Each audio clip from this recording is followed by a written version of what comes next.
সময় আসলে এত দ্রুত চলে যায়, আবার বৃক্ষমেলা চলে আসছে। এটা গত বছরের ভিডিও।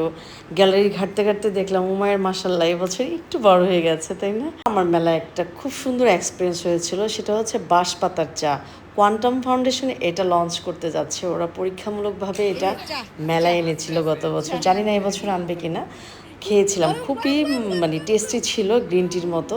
আমি এখনও বুঝে উঠতে পারি না যে ওর কাছে কেন এটা এত ভালো লাগছিল। ও দৌড়ে দৌড়ে বাঁশের বাগানে চলে যাচ্ছিল, ওখান থেকে দৌড়ে এসে বলছিল, মা চা চা। এই যে কাপটা সে খালি করে নিয়ে আসছে, মানে খেয়ে আসছে, সে এসে আবার চাচ্ছিল চা।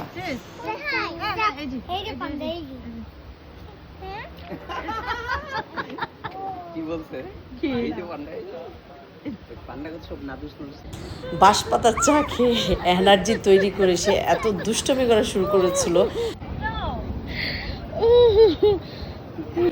মেলার মাঠের ওই জায়গাটা দিয়ে যেই যাচ্ছিল তাকে সে বালি দিচ্ছিল। এই যে একটা আন্টি তার পিছনে পিছনে দৌড়ে গিয়ে সে দিচ্ছিল মাটি, কিন্তু সে তাকে চিনে না। তারপর হচ্ছে এই ভদ্রলোক তার শুরু থেকে টার্গেটে ছিল, তাকে দৌড়াতে দৌড়াতে আর তার ছেলেকে দৌড়াতে দৌড়াতে অলরেডি সে হাঁপিয়ে গিয়েছিল, তারপর মজা করছিল তাদের সাথে।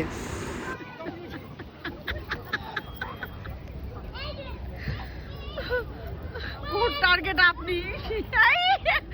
এই দুষ্ট দুষ্ট